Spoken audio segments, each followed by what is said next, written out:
Field change કરી અને ફરીથી પાછી શિક્ષક લાઈન પકડી, તો એની અંદર આટલું એક્યુરેટ સાથે વર્ક કરવું, નવા નવા પ્રયોગો કરવા અને શિક્ષણને પોતાનું સમર્પણ આપી દેવું, એ કઈ રીતે પોસિબલ થઈ શકે?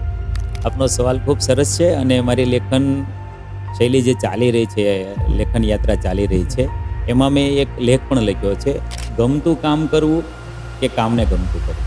આ શીર્ષક છે, એની હેઠળ આખો લેખનો સાર એ છે કે ગમતું કામ સુધી પહોંચવા માટે જે કામ જ્યારે મળે તેને ગમતું કરવું ખૂબ જરૂરી છે. અને હું શિક્ષક બન્યો તો મને આમ આત્મશ્લાઘા લાગે, પણ વાત એ છે કે જ્યારે જે કામ મળ્યું ત્યારે પૂરા દિલથી કર્યું. અને આજે તો મને એવું લાગે છે કે હું ડૉક્ટર બન્યો તેના કરતાં શિક્ષક બન્યો તે વધારે સારું કર્યું. કદાચ કોઈ અલગ અલગ પોતાના દૃષ્ટિકોણથી દરેક વ્યક્તિ વિચારી શકે, પણ મને ખૂબ આનંદ અને ગૌરવ છે કે હું શિક્ષક બન્યો.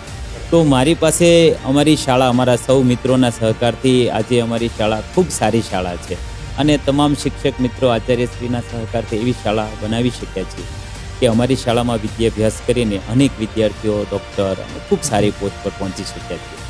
જો હું ડૉક્ટર બન્યો તો કદાચ હું એક જ ડૉક્ટર, પણ આજે અમારી પાસેથી ભણીને અનેક વિદ્યાર્થીઓ અલગ અલગ ક્ષેત્રની અંદર સફળતા મેળવી રહ્યા છે. એનો વિશેષ આનંદ છે.